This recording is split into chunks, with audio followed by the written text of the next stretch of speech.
وبركاته. الحمد لله رب العالمين. الحمد لله الذي فضل المؤمنين بالقرآن الكريم.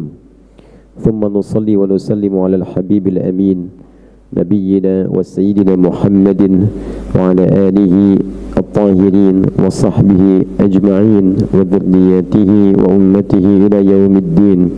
أما بعد، فيا أحباب الله وأحباب رسوله صلى الله عليه وسلم المعتكفين والمعتكفات، أوصي نفسي وإياكم بتقوى الله فقد فاز المتقون فلا تموتن إلا وأنتم مسلمون. فقال تعالى: يا أيها الذين آمنوا اتقوا الله حق تقاته ولا تموتن إلا وأنتم مسلمون. Pertama, kita membuka kajian di subuh kali ini dengan meningkatkan syukur dan pujian kita kepada Allah Subhanahu wa Ta'ala, dan selalu membiasakan dua hal ini dalam kehidupan kita.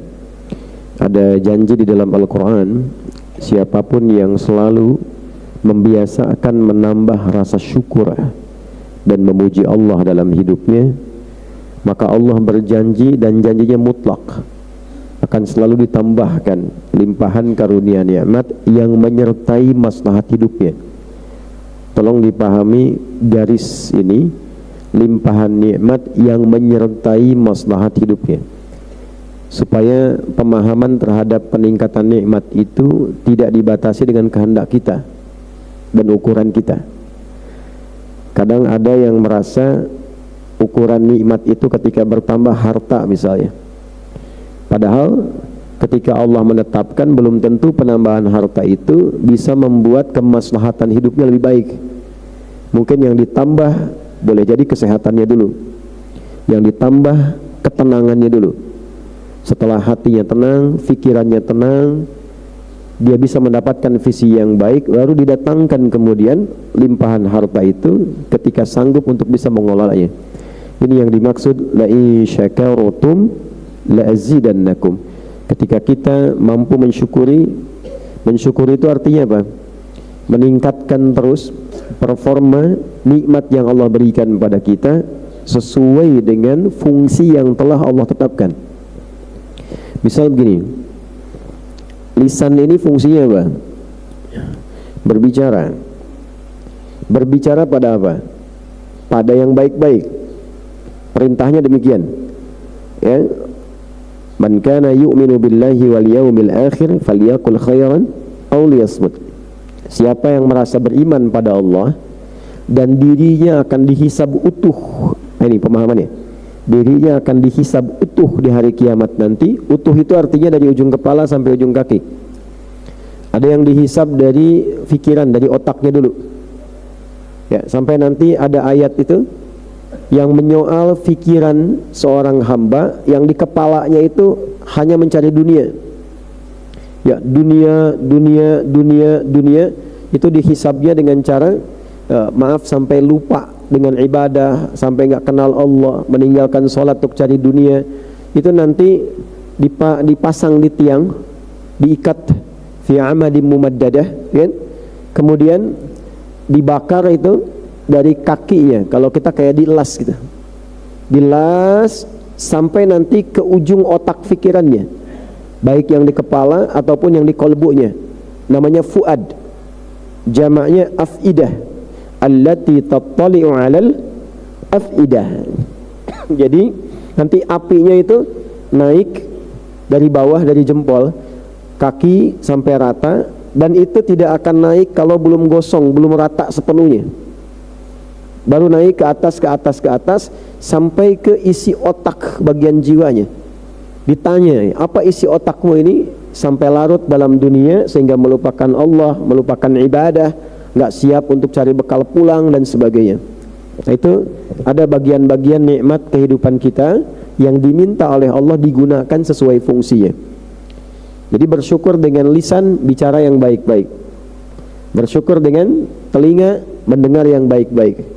Ya, demikian seterusnya sampai ke bagian tubuh kita yang paling bawah.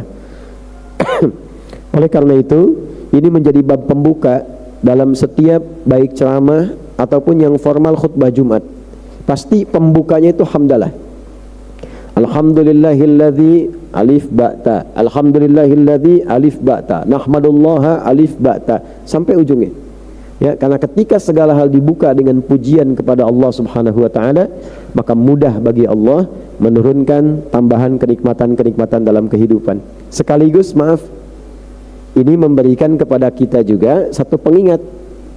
Jangan-jangan selama ini kita terus meminta sesuatu yang lebih tapi belum bersyukur atas apa yang telah Allah berikan dalam kehidupan kita. Ingin pakaian nambah, tapi yang ada sebagian yang bahkan belum dipakai sholat, hanya jadi koleksi dan sebagainya. Nah, ini dibuka dengan hamdalah untuk mengingatkan berapa banyak nikmat yang telah berikan pada kita yang kira-kira bernilai di hadapan Allah. Selanjutnya di subuh kali ini insyaallah kita akan mengkaji tentang surah Al-Fatihah.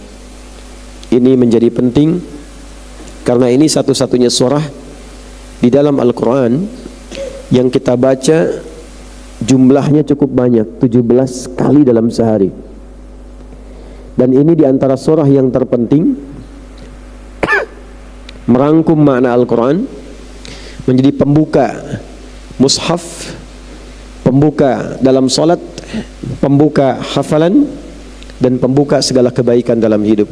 Untuk itu, karena waktu kita terbatas, insyaallah hari ini kita akan mengambil sanad ilmunya melalui satu kitab tafsir namanya At-Tafsirul Wasit.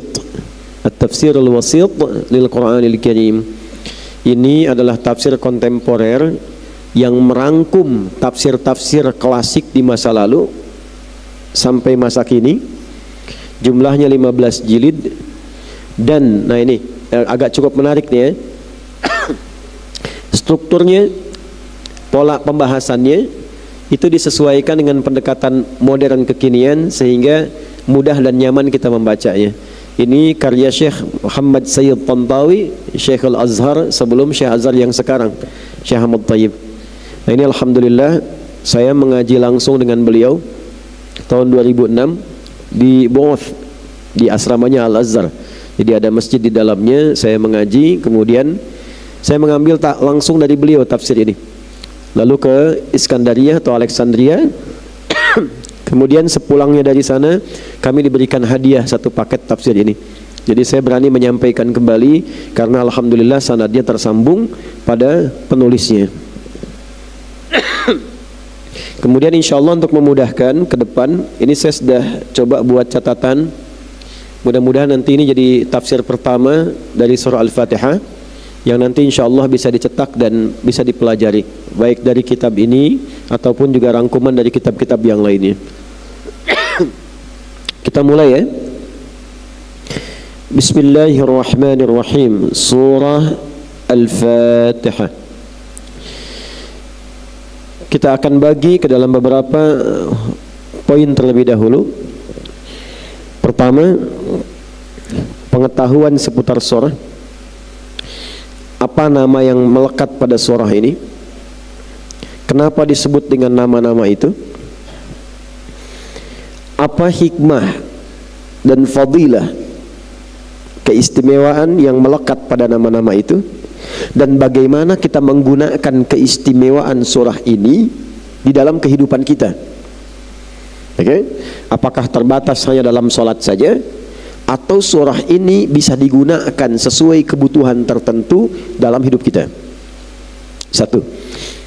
Kedua, nanti kita bahas tentang tempat dan waktu turunnya surah ini untuk mengetahui konteks ketika surat ini diturunkan.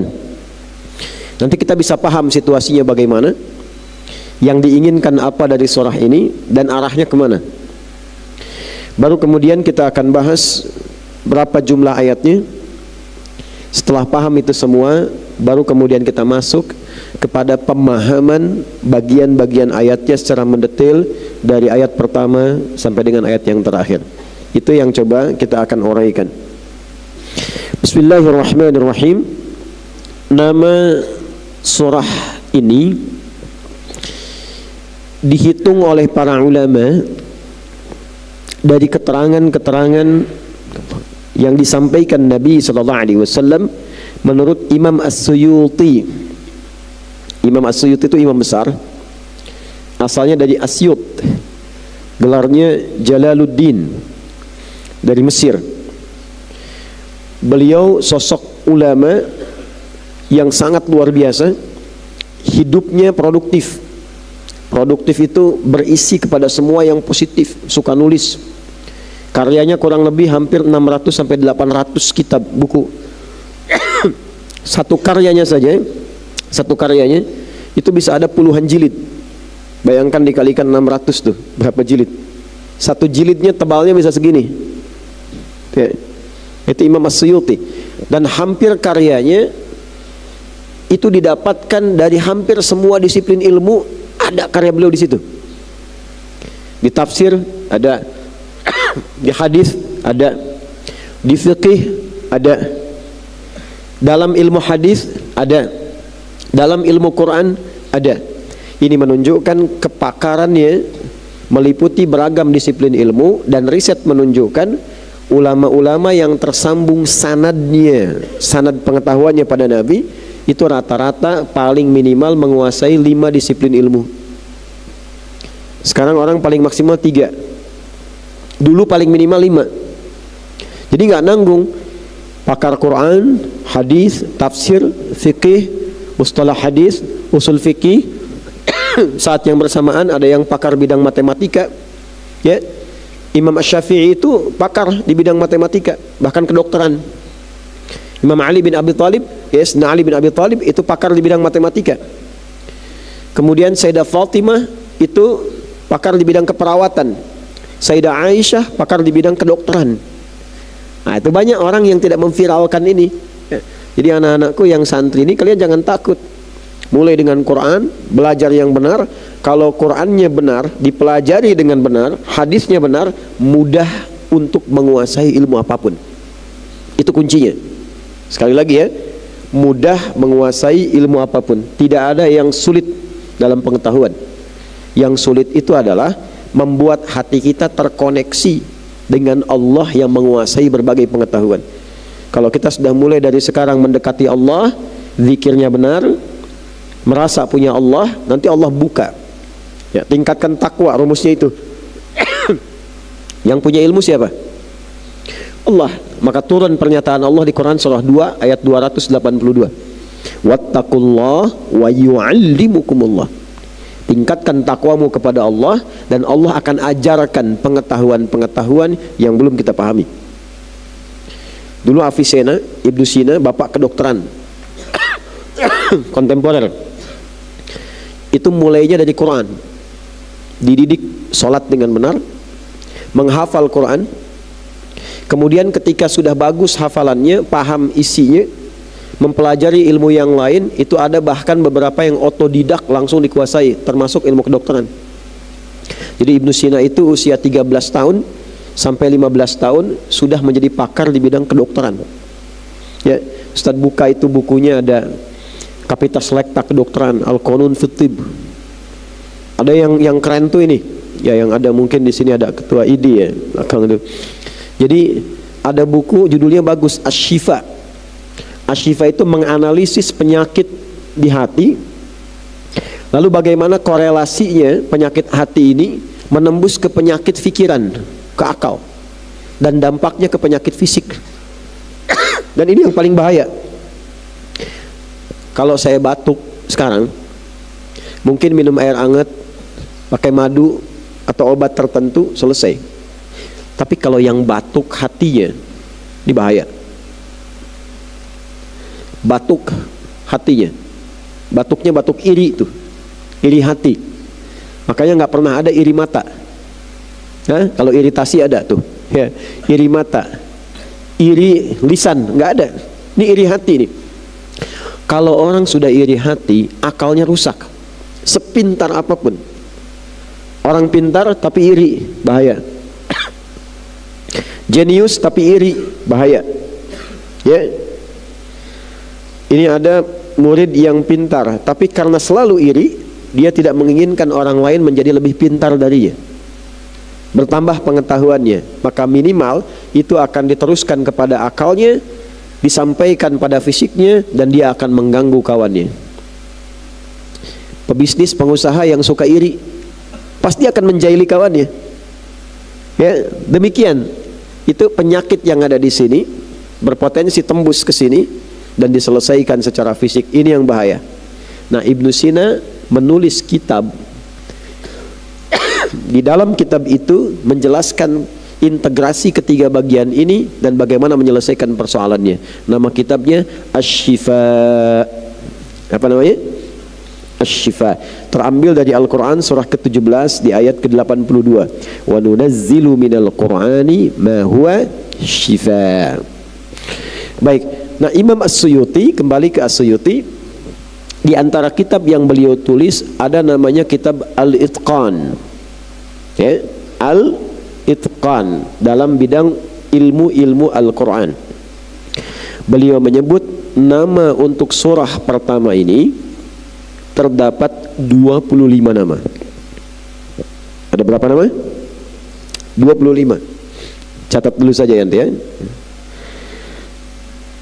Oleh Imam Al-Qurtubi sederhanakan 25 ini menjadi 12 nama. Berapa nama? 12 nama. Nah, nanti pelan-pelan kita catat ya. Dari 12 nama ini mengerucut dulu pada satu nama pokok. Nah, ini pokoknya nih, intinya. Nanti dari yang inti ini menyebar sampai ke 12, menyebar sampai ke 25. Yang inti ini disebut Al-Fatihah. Apa namanya? Al-Fatihah. Ya. Pelan-pelan ya. Nah, sekarang kita cari maknanya. Mengapa dinamakan dengan Al-Fatihah? Al-Fatihah artinya pembuka. Apa artinya? Pembuka. Tapi di sini ada alnya. Seperti Al-Ghazi itu, ada alnya. Nanti ditanya sama ayahnya apa artinya al di situ tuh. Al itu punya fungsi dua. Ingat ya, selain al, el dan punya fungsi berapa? Dua. Satu, litarif,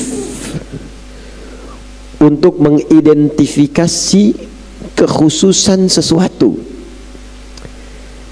Contoh, ini pulpen. Kalau kita ingin buat umum, general, kita bilang kolam. Kolam.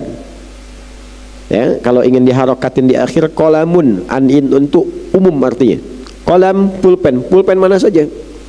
Bisa yang ini, bisa yang lain. Tapi kalau saya ingin katakan yang ini, bukan yang lain, maka saya tambahkan al di depannya. Al-Qalam. Masjid yang ini, bukan yang lain. Al-Masjid. Jelas? Nah, seperti artikel the dalam bahasa Inggris.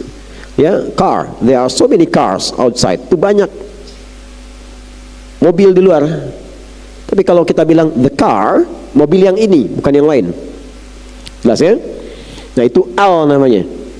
Jadi kalau kita ingin khususkan sesuatu, maka gunakan al di depannya. Yang kedua, ada yang berarti istighraq.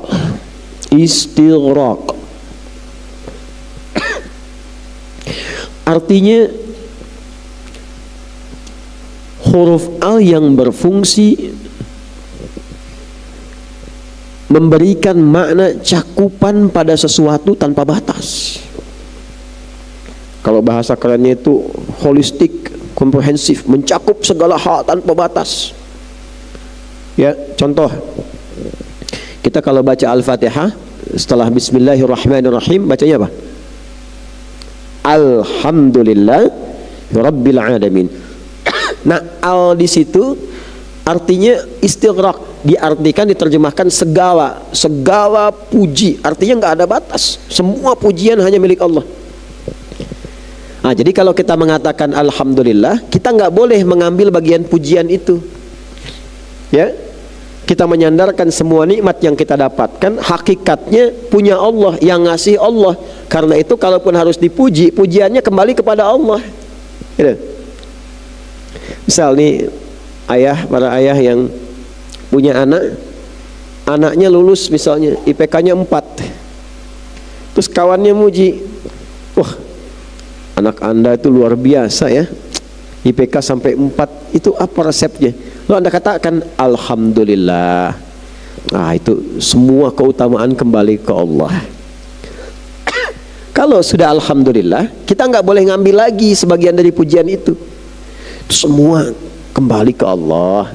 Cuma ya saya juga sebagai ayah ada peran lah gitu ya, saya didik dia, saya arahkan dia, ya kan? Nah, itu biarkan saja, proses ikhtiar itu nggak usah diungkap lagi, ya. Nah, ini semua dari Allah, saya hanya mengikuti apa yang Allah sampaikan.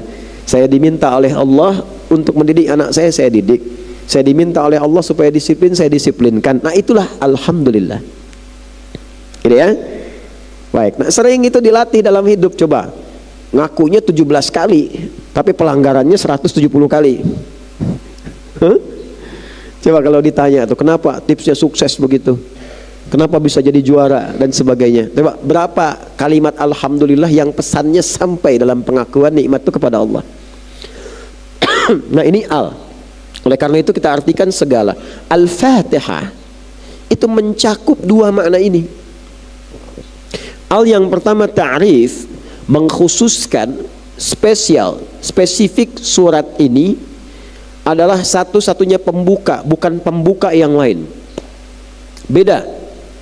Sekalipun ada yang bisa membuka, tidak sama dengan yang ini, nggak bisa disamakan dengan yang lain. Alnya pertama ta'rif, mengkhususkan surat ini sebagai surat yang spesial, memiliki makna pembuka, tidak sama dengan yang lain-lainnya. Apa pembedanya? Apa yang istimewa di dalamnya? Ia adalah pembuka di dalam mushaf bagi semua surah Al-Quran.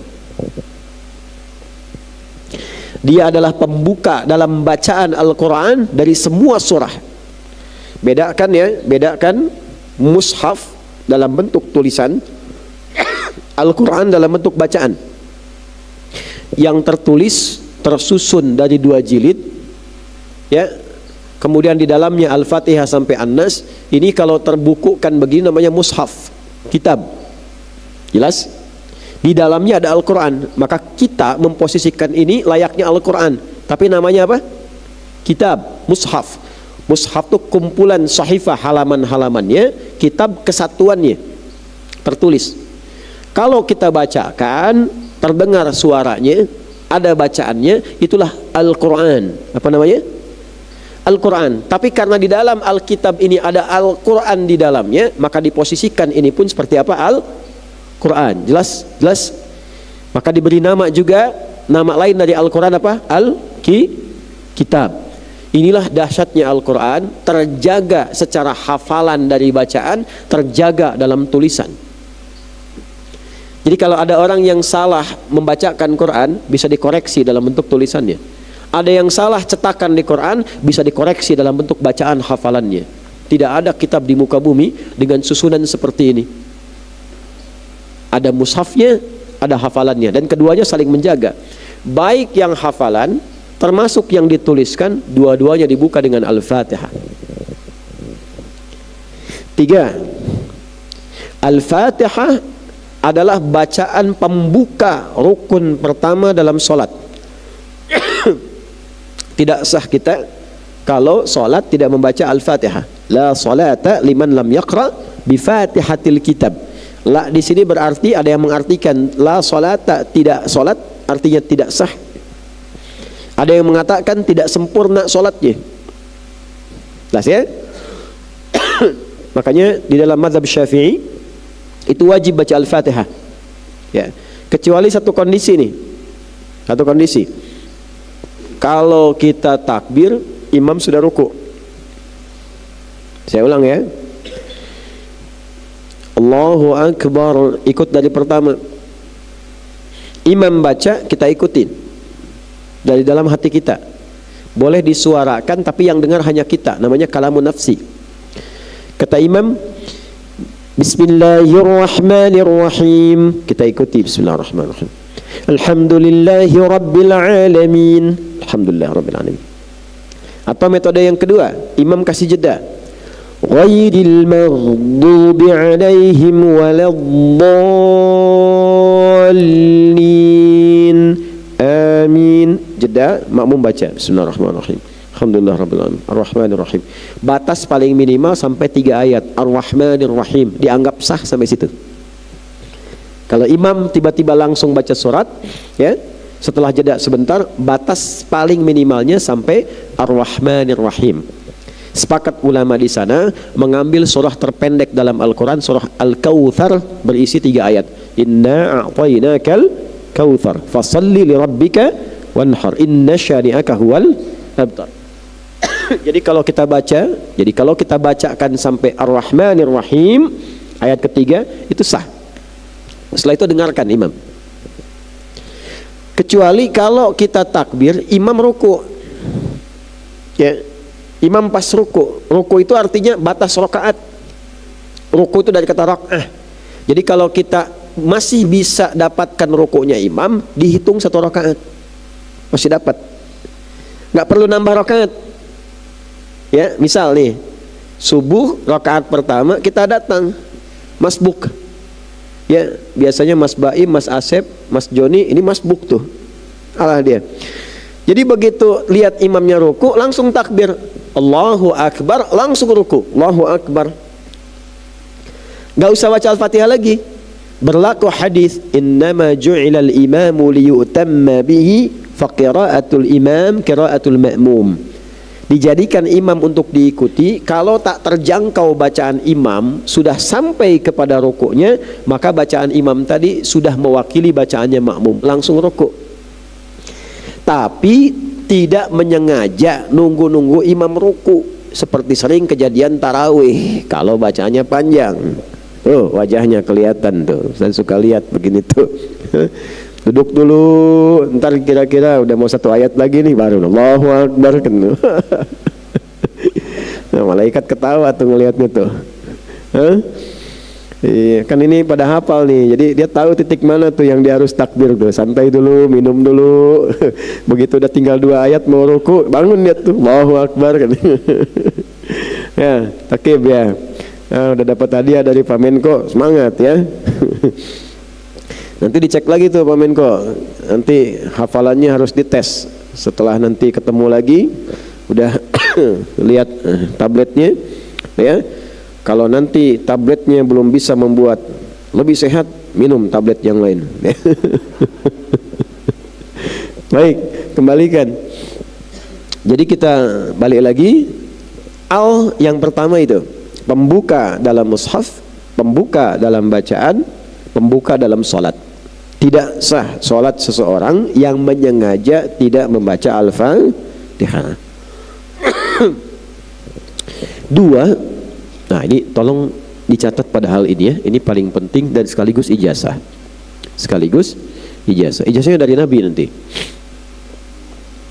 Makna istighraq pada al dari kata Al-Fatihah yang sekaligus menjadi nama bagi surah ini yang paling pokok, memberikan sebuah hikmah keistimewaan bahwa Al-Fatihah, alnya di sini bentuknya segala, semua, Fatihah itu pembuka, bahwa surat ini membuka semua kebaikan-kebaikan yang diharapkan dalam hidup. Saya ulangi ya, keistimewaan surat ini adalah pembuka seluruh kebaikan-kebaikan yang diharapkan dalam hidup. Jadi saking dahsyatnya surat ini, kalau kita berharap sesuatu, minimal berdoa, diawali dengan Al-Fatihah itu. Kalau benar bacaan Al-Fatihahnya, sekali lagi, kalau benar bacaan Al-Fatihahnya, itu seketika dikabulkan oleh Allah. Ya. Nah, saya bacakan satu hadis di sini di halaman ke-13 ya. Ini hadisnya sahih disampaikan oleh Imam Muslim dalam kitab Salatul Musafirin. Bismillahirrahmanirrahim.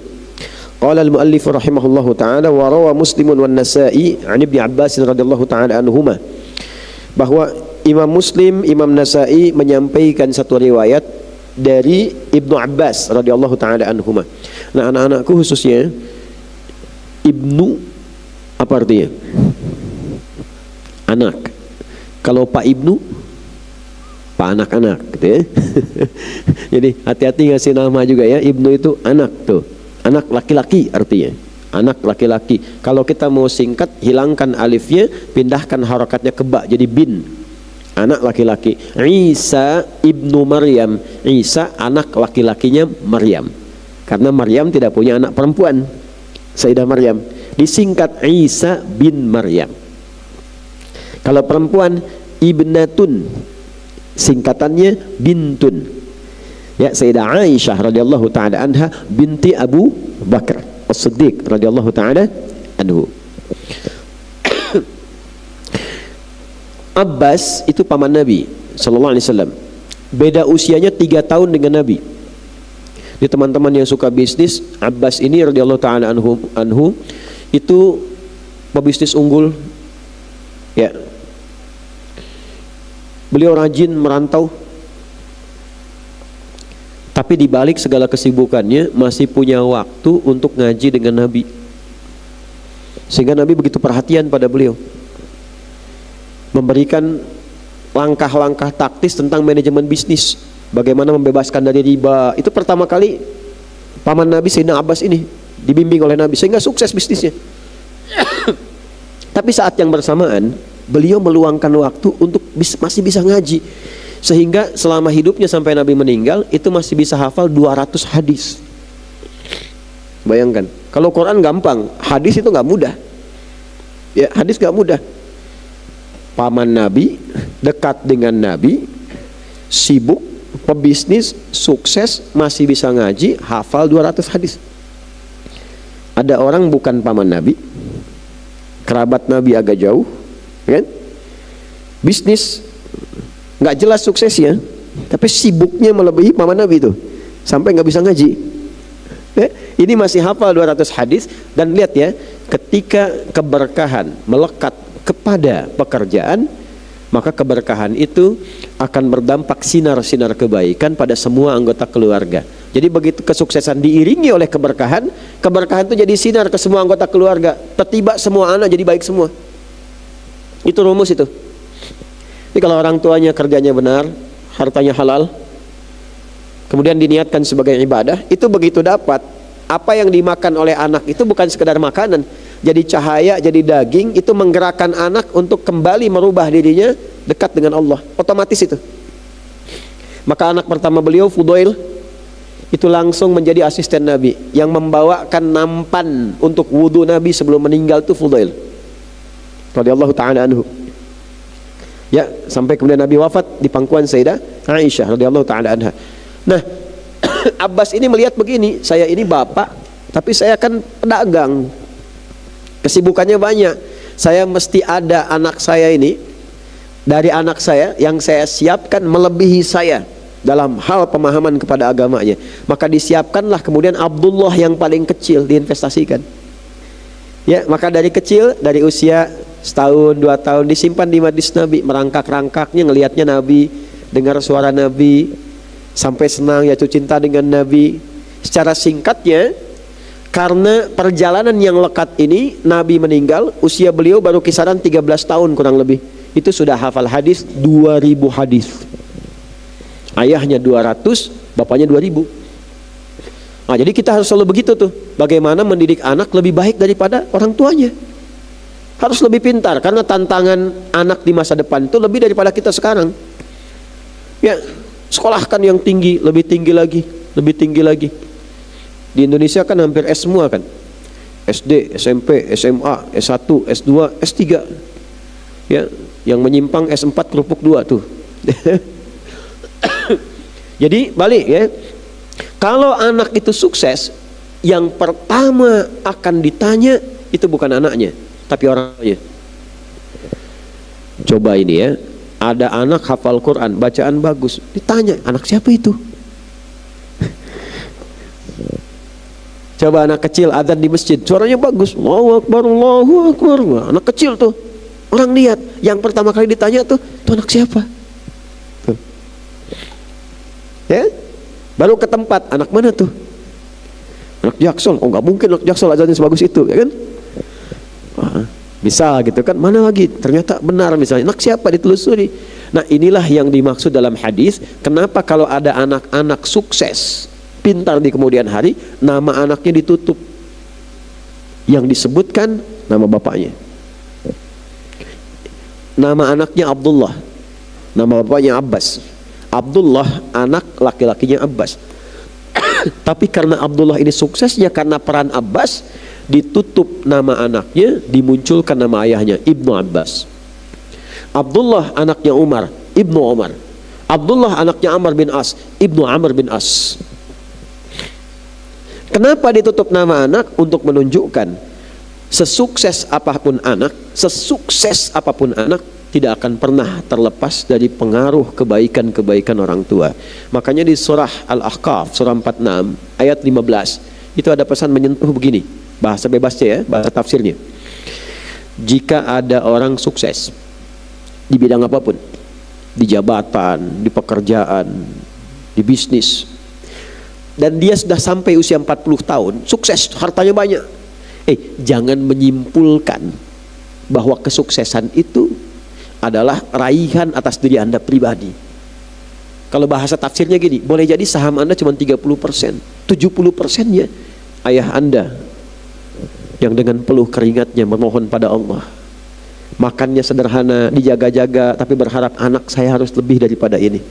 Ibu Anda yang tiap hari berdoa, bermohon kebaikan kepada Allah. Makanya ketika seseorang anak sampai di usia 40 mendapatkan kesuksesan luar biasa, perhatikan adab Qurannya. Ini doanya rutin dibaca nih ya.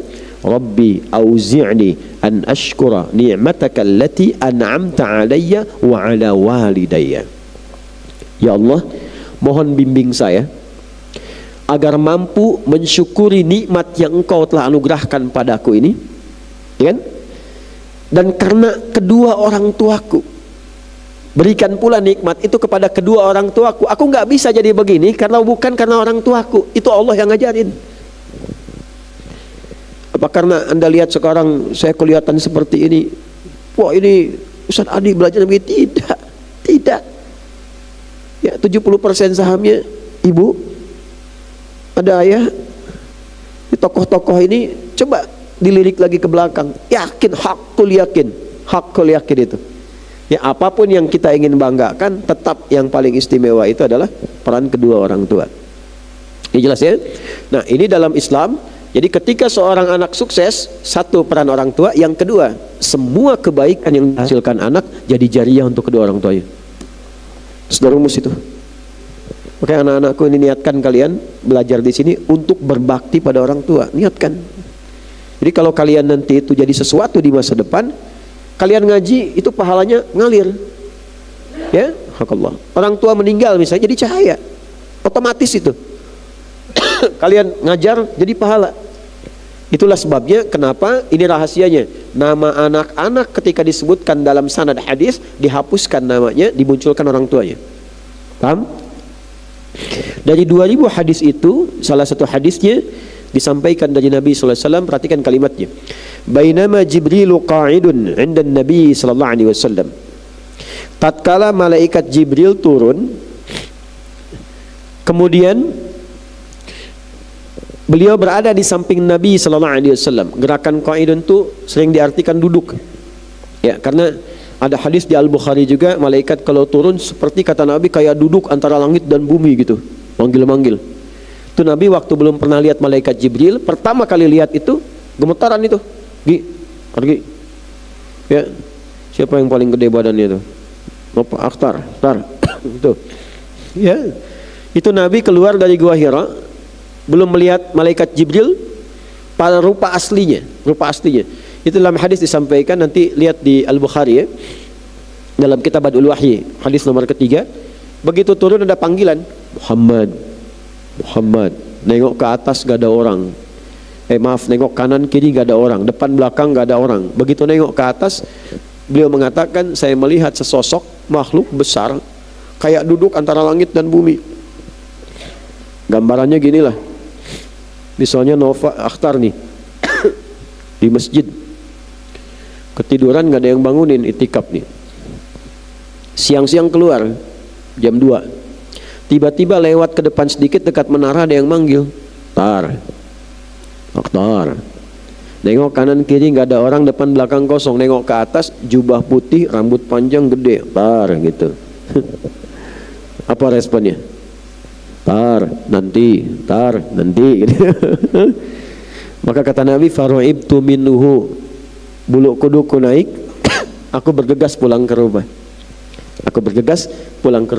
Begitu sampai rumah, dibukakan pintu oleh Sayyidah Khadijah. Melihat wajah Sayyidah Khadijah, itu hilang setengah gelisahnya. Ya, yang para istri-istri itu di belakang, gimana caranya kalau suami pulang setengah masalahnya hilang. Nah, itu berarti Sayyidah Khadijah. Ya, kalau nambah masalah, jodoh itu. Ya, nah itu kaidah. Sami'a naqidan min fawqihi ay sautan. Maka beliau mendengar satu suara. Ya, jadi ketika malaikat Jibril turun, tiba-tiba dari langit kebuka suara. Ya, suara kedengaran oleh beliau. Apa yang terjadi? Farafa'a ra'sahu, Nabi refleks melihat begini ke atas. Kata malaikat Jibril, perhatikan kalimatnya ya, perhatikan baik-baik, ini keistimewaannya Al-Fatihah. Hadza babun minas sama' futihal yawma lam yuftah qattun ilal yawm. Ini bagian pintu langit yang enggak pernah dibuka selama ini kecuali hari ini saja. Tuh, sebelum kiamat tuh. Dari zaman Nabi Adam sampai zaman Nabi Muhammad tuh belum pernah dibuka seperti itu kecuali di hari itu saja. Urut tuh. Ya. Kurang lebih berapa generasi itu? Muhammad SAW bin Abdullah bin Abdul Muttalib bin Hashim bin Abdul Manaf bin Qusay bin Murrah bin Kilab bin Ka'ab bin Fihr bin Malik bin Nadar bin Kinana bin Khuzaimah bin Mudrika bin Ilyas bin Nizar bin Mudar bin Ma'ad bin Adnan bin Adi bin Adi bin Muqawwam bin Nahur bin Tarih bin Ya'rub bin Yasjub bin Nabit bin Ismail alaihissalam bin Ibrahim alaihissalam bin Azar bin Abir bin Kinan bin Rafakhshad bin Sam bin Nuh alaihissalam bin Mikhail Matushalab bin Kinan bin Anwas bin Tith bin Adam alaihissalam. Tuh, coba ulangi. Tuh. Berapa generasi itu? Satu generasi ribuan tahun. Belum pernah dibuka kecuali hari itu saja. Nah, kemudian apa yang terjadi? Fasallama, maka malaikat mengucapkan salam kepada Nabi SAW. Ya, itu biasa. Malaikat kalau bertamu mengucapkan salam. Ya, malaikat bertamu ke Nabi Ibrahim mengucapkan salam. Hal ataka hadithu dhaifi Ibrahim al-mukramin idh dakhalu alaihi faqalu salama. Ya, malaikat aja datang ngucapin salam. Masa kita bertamu ke orang bukan malaikat gak ngucapin salam? Ya. Dan yang anti salam cuma satu, syaitan. Setan tuh paling takut kalau ada salam, langsung pergi, terbirit-birit. Makanya biasakan masuk rumah ucapkan assalamualaikum. Hadisnya mengatakan ketika mendengar kalimat itu setan mengatakan pada kawannya, kita nggak punya tempat menetap di sini.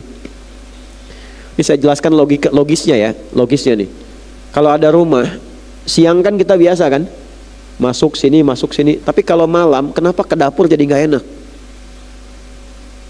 Ke kamar tertentu kayak ada was-was. Nah itu ada setan di situ. Cara ngusirnya gampang, ucapkan assalamualaikum. Dalam hadis demikian. Nanti Allah kasih ketenangan pada diri kita. Setan berkata pada kawannya, nggak ada tempat menetap di sini. Nggak akan dijawab. Bagaimana Ustaz kalau dijawab Waalaikumsalam, pergi aja lari kita. Nah itu bukan setan, karena setan gak jawab salam. Ya, setan tidak jawab salam. Jadi kalau ada orang yang diajak salam misalnya nggak jawab, itu sama dengan ada masalah gitu ya. Wa qala, perhatikan baik-baik ya. Absyir binuraini qad utitahuma. Atau ubasyir bisa mengatakan demikian, binuraini qad utitahuma. Aku berikan kabar gembira. Jadi Al-Fatihah itu bagi orang Islam itu kabar gembira.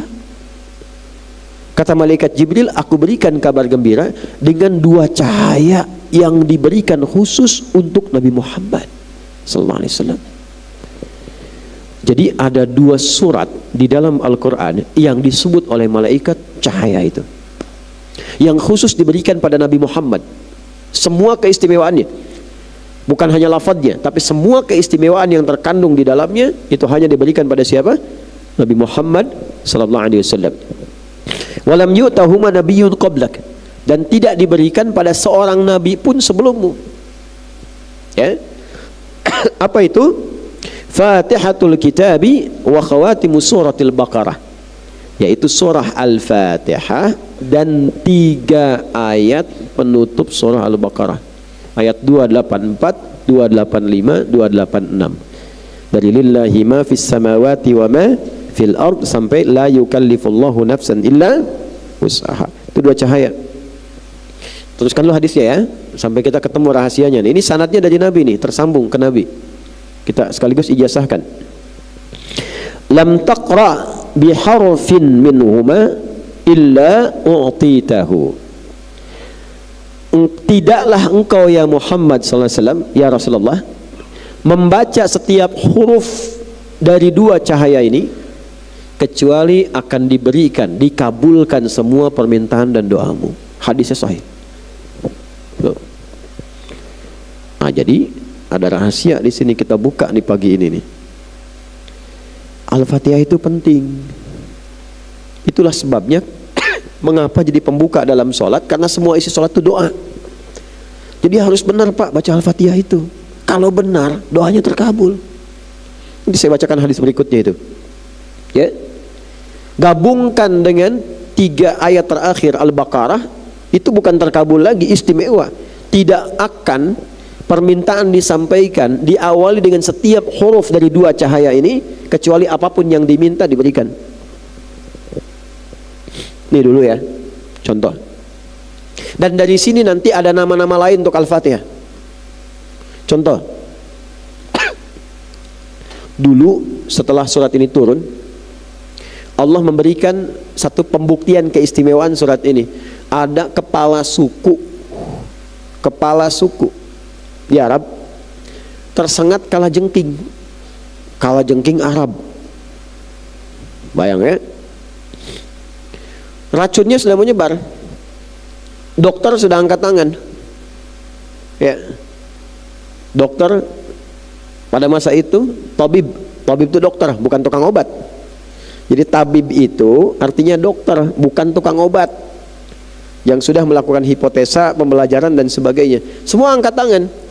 Tiba-tiba lewat rombongan sahabat Nabi, terus diumumkan, ada nggak yang bisa membantu kepala suku ini sembuh dari jeratan racun kalajengking ini? Satu orang tiba-tiba mengangkat tangannya, biiznillah, dengan izin Allah. Tuh, ini maaf nih ya kepada teman-teman dokter ini, jangan pernah menyimpulkan kesembuhan di tangan para dokter, tidak. Itu titipan dari Allah yang diberikan, dititipkan di tangan para dokter untuk secara profesional menyalurkan amanat itu ke tangan pasien-pasien yang diantarkan juga oleh Allah ke situ. Untuk membuktikan Anda belajarnya benar, untuk membuktikan ibadahnya dari situ.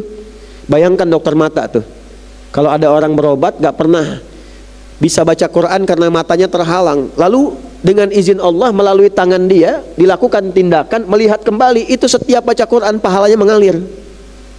Berapa banyak pahalanya itu kalau dia niatkan untuk ibadah. Tapi kalau niatkannya untuk cari cuan, ngikuti kehendak farmasi perusahaan, padahal bisa dengan generik obat 11.000 dikasih 11 juta nggak dapet itu, dapat dunia aja. Itu yang dimaksud wa minan nasi may yaqulu rabbana atina fid dunya, bukan, jangan ngarang. Wa ma lahu fil akhirati min khalaq. Itu ayat 200. Ada orang yang orientasi kerjaannya nyari dunia saja, maka dikasih dunia, akhiratnya nggak dapat.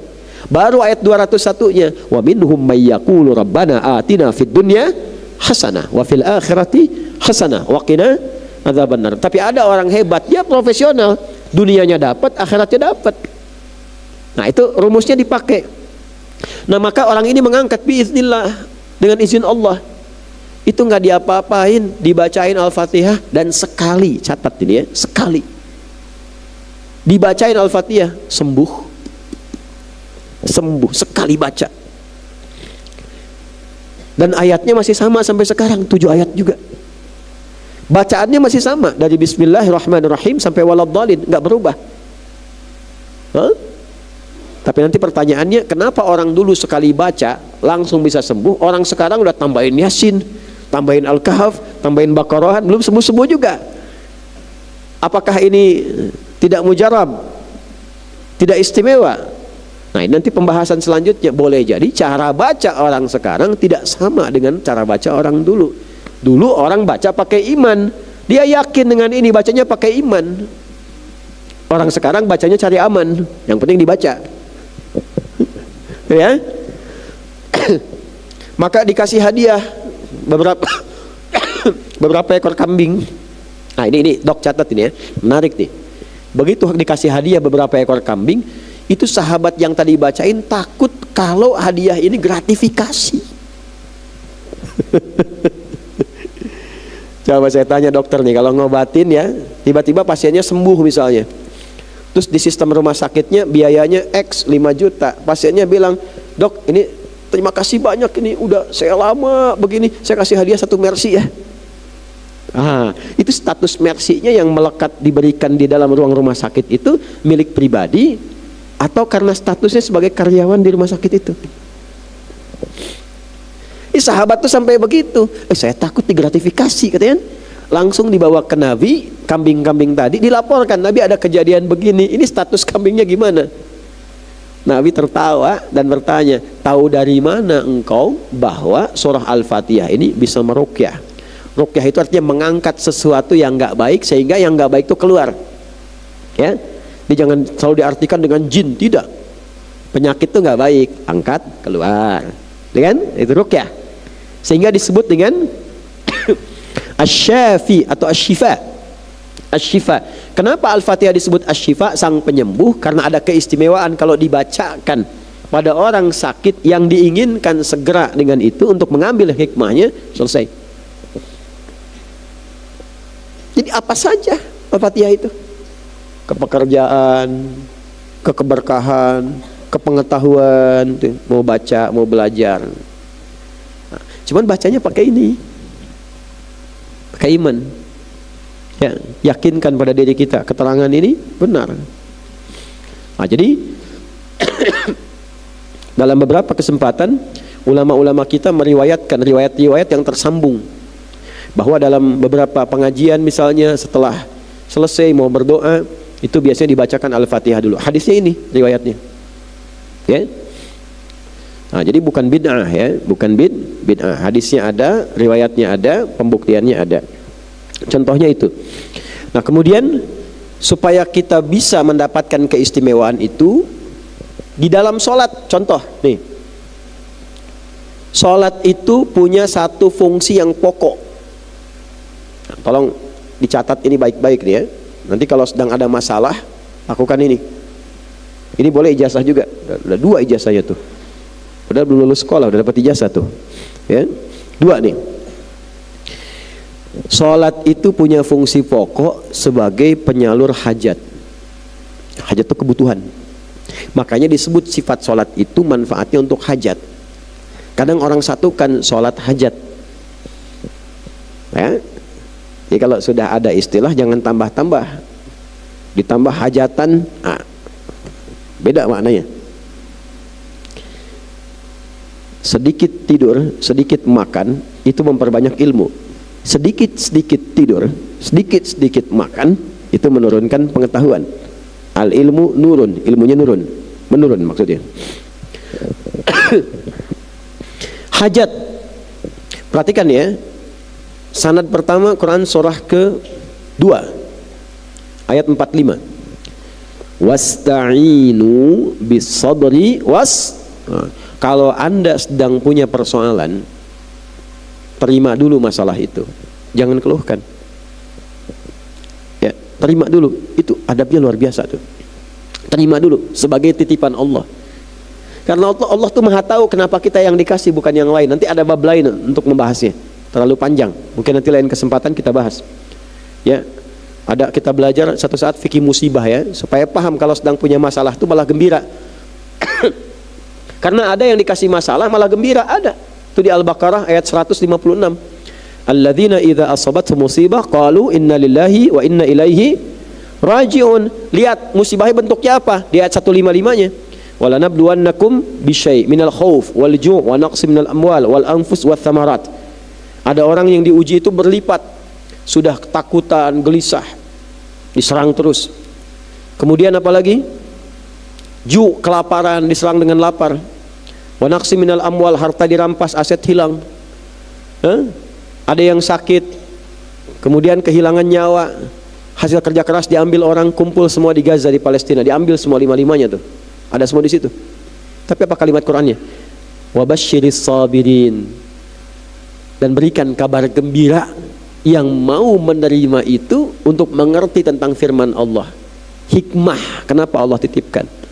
Itu sabar namanya. Jadi ada orang yang justru dititipkan masalah malah senang. Karena dia tahu fikihnya, dia pelajari itu. Ini saya kasih bocor sedikit ya, sedikit aja. Nanti babnya agak luas. Ketahuilah, kalau Allah mengirimkan satu persoalan kepada kita, satu masalah, itu artinya Allah akan mendatangkan kenikmatan berlipat yang diantarkan melalui pintu masalah itu. Jadi kalau kita sukses menyelesaikannya, dan gak mungkin dititipkan kalau kita gak punya kemampuan, itu dibuka pintunya, langsung datang nikmat banyak gitu. Ya, nanti kalau masuk babnya kita bisa uraikan itu. Dan itu sebenarnya, ya, sebenarnya itu permintaan kita sendiri. Kalau bapak ibu nggak percaya, kita kan sering berdoa. Ya Allah, saya ingin begini. Ya Allah, abdi hoyong ieu. Ya Allah, begini, begini dan begitu. Minta, kita minta. Nah, cara Allah menjawab doa kita itu jembatannya masalah. Pintunya itu masalah, dikasih, dijawab. Makanya kalau nggak pengen banyak masalah, jangan banyak minta. Pak, saya pengen lulus pak. Ikut ujian, dikasih ujian malah. Coba lihat anak sekolah kalau pengen lulus, bukan dikasih ijazah, kasih ujian dulu. Apa pegawai bapak di kantor, kalau ingin naik pangkat langsung dikasih pangkat? Pak, saya ingin naik pangkat pak, ingin promosi, kan diuji dulu pak. Uji dulu benar nggak, layak nggak, supaya ketika diberikan pangkat itu dia layak menerimanya, dia bisa mengerjakan tugasnya. Nah, ujian itu sebuah stimulus untuk kita supaya potensi kita keluar. Kalau sudah keluar, dititipkan anugerahnya, kita bisa mengelolanya.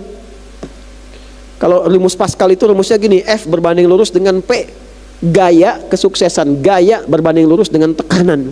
Kalau sudah bisa melewati tekanan, tampil gaya kita. Kalau salah baca rumusnya, semakin banyak gaya, semakin tertekan. Ya. Nah, itu rumus. Jadi jangan takut dengan masalah. Nah, cara mengatasinya apa? Terima dulu. Terima. Setelah itu apa? Wassalah, sholat. Ternyata sholat itu pembuka solusi. Allah nggak menghentikan persoalan itu di depan pintu, enggak. Kita tuh punya Tuhan pengasih dan penyayang. Saking pengasih penyayangnya, dikasih masalah pun dikasih sudah, dikasih juga kunci menyelesaikannya. Jadi gak ada masalah yang gak ada solusinya, itu gak ada. Ya, yang ada itu orang malas untuk mendapatkan solusinya. Ternyata sholat itu pembukanya. Ya, kalau masih nggak percaya, imannya ditanya. Makanya di ayat 153 di Al-Baqarah ditanya imannya dulu. Kesananya sama, ya ayyuhalladzina amanu sta'inu bisabri wassalah. Imanmu kemana kata Allah itu? Katanya beriman padaku. Hei orang beriman. Yang tidak beriman tidak hei. Yang beriman, imanmu mana? Pakai dong, terima itu dengan imanmu. Terima dulu, aku nggak titipkan kecuali engkau mampu. Lalu lakukan sholat. Jadi kalau ada masalah, update status kita lewat sujud, bukan di Instagram. Saudaraku, jika berkenan aminkan ya. Sujud. Coba lihat Nabi Yakub waktu ada masalah bu dengan anak-anaknya itu. Apa yang dilakukan? Sujud. Innama ashku bathi wa huzni ilallah. Aku curhatnya kalau sudah ada masalah yang membuat hatiku itu pedih. Atau nggak tertahan lagi, saking nggak tahannya sudah nggak bisa berekspresi, keluar air mata aja. Ada kesulitan tertentu yang kita tuh sudah nggak bisa teriak, tinggal air matanya keluar, itu huzn namanya. Innama ashku bathi wa huzni ilallah. Nabi Zakaria saat divonis istrinya tidak mungkin punya keturunan, vonisnya itu ngeri. Secara medis, maaf sekali, sudah monopause. Secara klinis mandul, nggak mungkin punya keturunan. Secara medis, secara klinis nggak mungkin. Apa yang terjadi? Sholat dipakai itu ayatnya.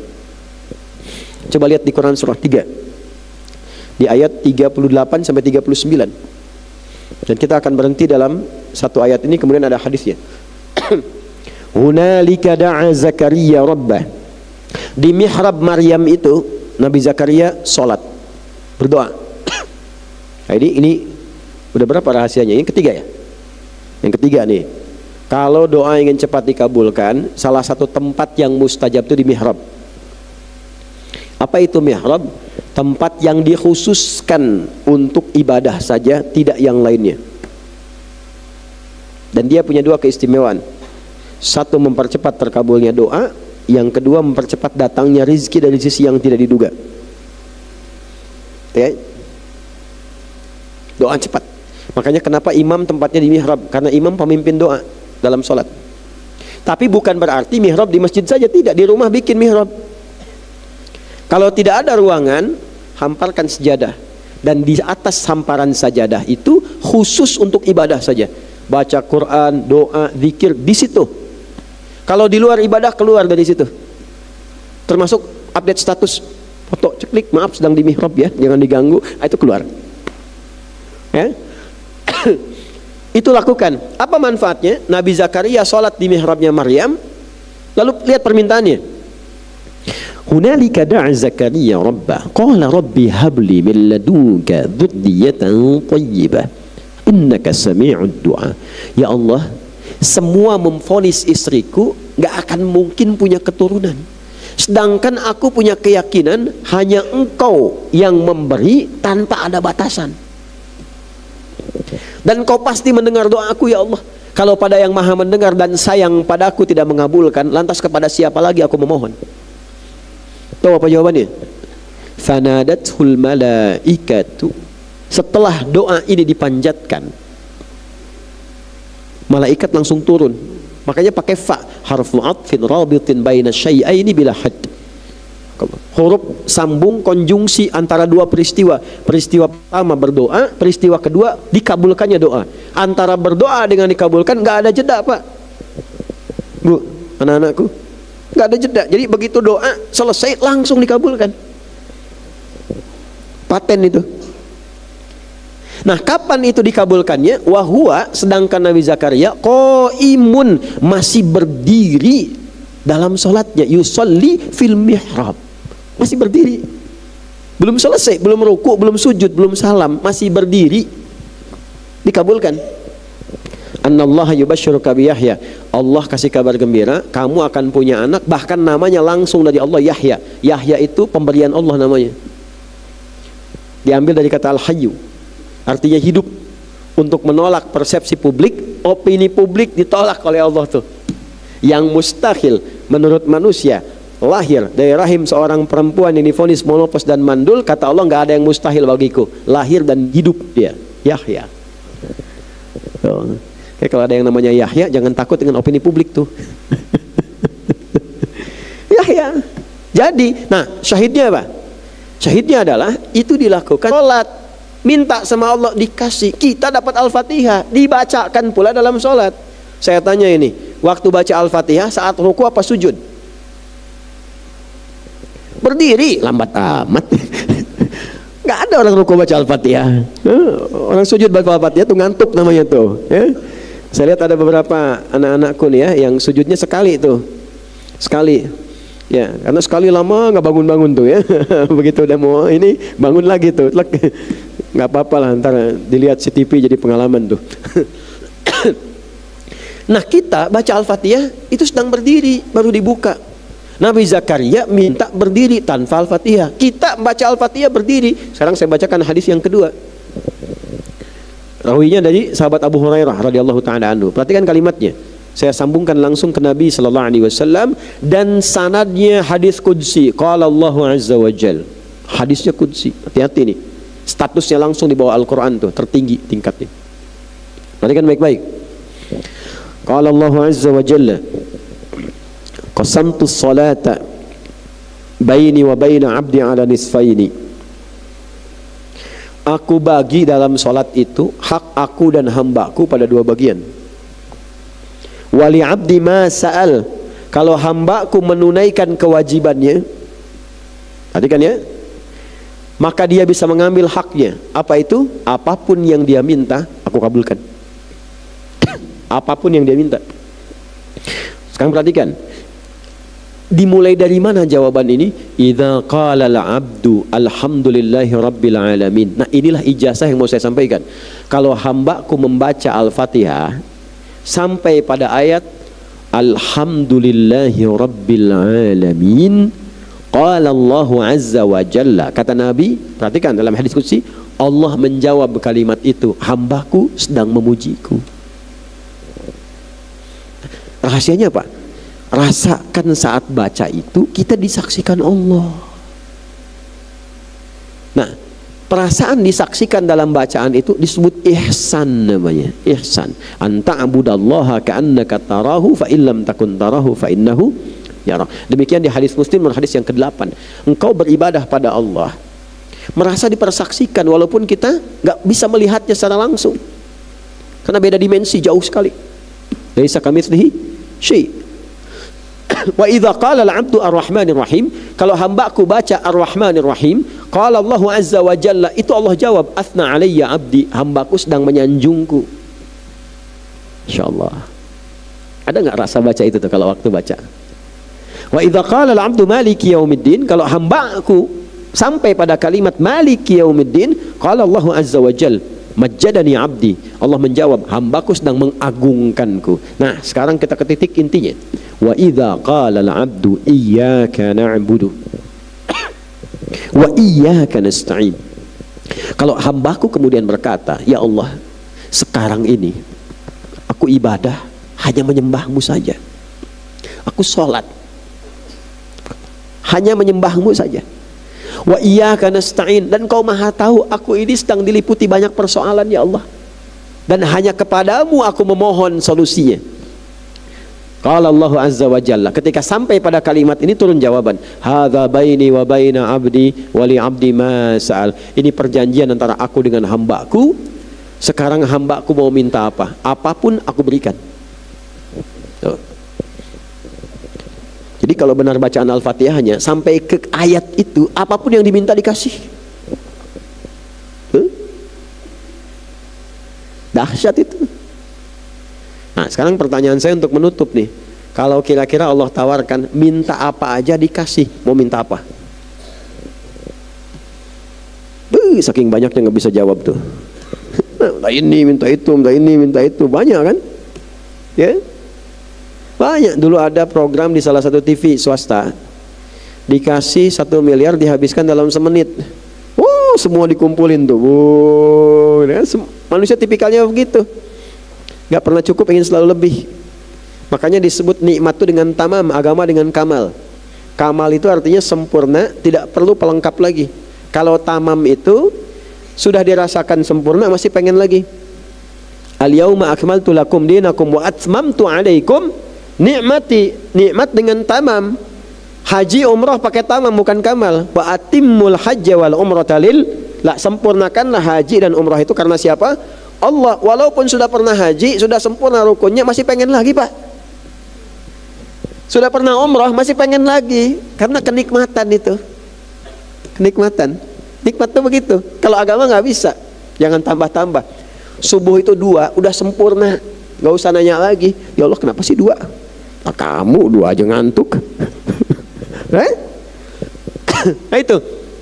Nah, jadi kalau kita bacakan dengan benar, jalan. Mau minta apa? Karena kita ini nggak bisa memohon satu kebutuhan yang mencakup semuanya, diajarin sama Allah langsung satu kalimat yang kalau dibaca diberikan semua kebutuhan dunia akhirat kita. Apa itu? Ihdinas siratal mustaqim, siratal ladzina an'amta 'alaihim ghairil maghdubi 'alaihim waladdallin. Lalu kita jawab amin. Istajib. Kabulkan ya Allah. Amin tuh kabulkan ya Allah. Terus malaikat komen. Habis malaikat komen langsung kita like and subscribe. Ya. Malaikat tuh jawab amin juga. Kata Nabi, man wafaqa ta'minuhu ta'minal malaikah ghufira lahu ma taqaddama min dzambi. Kalau pas bacaan amin kita itu bersamaan dengan aminnya malaikat. Jadi ketika baca Al-Fatihah, malaikat ngaminkan juga. Jangan dikira malaikat nggak ngaminkan. Cuman kan malaikat tuh gaib sifatnya. Kalau tampak malaikat amin kita lari. Kaizan baca waladhdallin, malaikat amin. Siapa ya? Israel. Lari. Malaikat mengaminkan itu. Amin. Siapa yang bersamaan aminnya dengan aminnya malaikat langsung dapat bonus. Apa bonusnya? Semua dosa-dosanya diampuni. Ghufira lahu ma taqaddama min dzambi. Semua dosa-dosa yang lalu diampuni. Maaf, ini para ulama hadis suka ngasih catatan. Yang diampuni dosa, utang tetap harus dibayar. Jangan berkesimpulan kalau dosa dari Allah udah hilang, dosa itu berpengaruh kepada utang. Tidak, utang tetap bayar. Kalau masih ada hutang itu hakun adami. Balik. Nah, makanya baca amin jangan main-main, jangan sembarangan. Amin. Amin. Amin. Bacain yang betul. Tenang. Nah, malaikat juga langsung nyambut. Jelas? Nah, sekarang detailnya bagaimana? Ternyata dari Bismillahirrahmanirrahim sampai waladhdallin itu ada maknanya. Mencakup urusan dunia.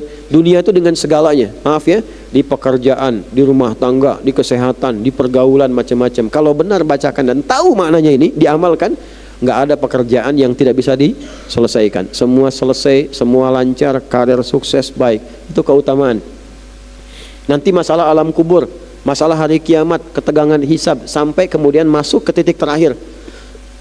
Surga dipisahkan, dilindungi dari pergaulan orang-orang buruk yang suka mencela, suka melaknat, suka menjerumuskan. Kan gak mudah. Anda kerja punya jabatan, belum tentu gak diganggu. Tapi kalau paham Al-Fatihah ini, ngerti dilindungi sama Allah. Jangan kira yang berbisnis ini gak diganggu. Kalau Anda sukses, pesaing itu merasa gak nyaman, pasti diganggu. Nah, pertanyaannya, kenapa orang dulu tangguh-tangguh? Bisnisnya itu semakin naik. Gak pernah ada orang Islam dulu pebisnis yang punya modal, kembali modal, itu gak ada. Semua kembali untung. Nah, kalau ingin tahu detailnya, pembahasan tentang makna Al-Fatihah ini, bacalah surah Al-Baqarah sampai An-Nas. Itu detailnya. Dicontohin kejadian yang pernah mengganggu, klannya siapa, ini bagaimana, mengatasinya seperti apa, penyakit-penyakit ini bagaimana, manusia dibagi 3, nemukan orang baik bagaimana, kalau ketemu orang ingkar sikapnya bagaimana, kalau ketemu munafik seperti apa mendeteksinya. Itu sampai ke situ-situnya. Lalu persoalan tentang alam kubur, menyiapkan bekal pulang seperti apa, kan yakin meninggal, kan? Yakin. Nah, sekarang kalau kita sudah yakin, menyiapkannya bagaimana? Yakinnya tahap mana nih?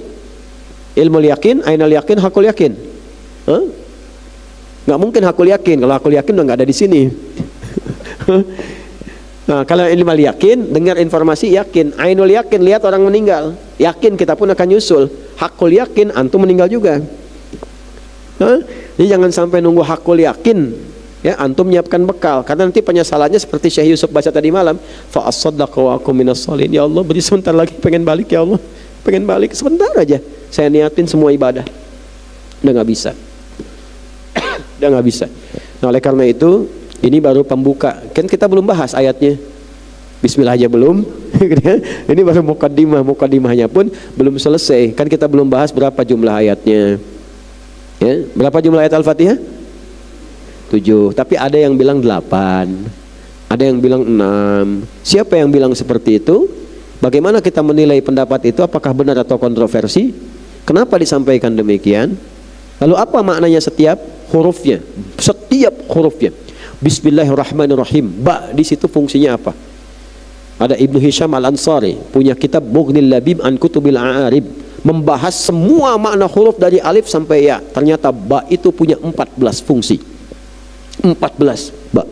Nah, dari 14 itu, dari Bismillahirrahmanirrahim, ba-nya itu yang mana dari 14? Nah, itu nanti kita bahas di pertemuan berikutnya. Kita cukupkan dulu untuk pertemuan hari ini. Mudah-mudahan kita diberkahi oleh Allah Subhanahu wa taala. Yang penting kita tahu bahwa Al-Fatihah itu istimewa. Karena itu dibacakan setiap hari berapa kali? 13 atau 14 kali? Adalah 17. Kalau 14 kali berarti kalian gak sholat maghrib. Ya, 17 kali minimal dalam sholat. Pahami itu, yakini bahwa Allah menyaksikan. Baca yang benar, bacanya pakai iman. Tahap pertama bacaan muslim, tahap kedua bacaan mukmin, tahap ketiga bacaan muhsin. Kalaupun belum bisa ke level yang ketiga, minimal level 2. Kalau bacaan muslim standar datar aja, formal, yang penting baca, menggugurkan kewajiban. Bacaan mukmin sampai ke sini, itu menggetarkan arasy. Bacaan muhsin sebelum minta Allah langsung kasih. Orang muhsin itu belum minta Allah langsung kasih. Ya, nanti mudah-mudahan kita diberkahi dengan nilai-nilai kebaikan. Kita akhiri dengan bacaan surah Al-Fatihah. A'udzubillahi minasyaitonir rajim. Bismillahirrahmanirrahim. Alhamdulillahirabbil alamin arrahmanir rahim maliki yaumiddin. Iyyaka na'budu wa iyyaka nasta'in. Ihdinas siratal mustaqim. Siratal ladzina an'amta 'alaihim ghairil maghdubi 'alaihim waladdallin. Allahumma taqabbal minna innaka antas samiul 'alim wa tub 'alaina innaka antat tawwabur rahim. واجعلنا من عبادك الصالحين المتقين المحسنين واجعلنا من أهل القرآن واجعل القرآن صحبا لنا في الدنيا ونورا لنا في القبور وشفيعا لنا في الآخرة يا أرحم الراحمين وصلى الله على سيدنا محمد وعلى آله وصحبه أجمعين وآخر دعوانا أن الحمد لله رب العالمين ثم السلام عليكم ورحمة الله وبركاته.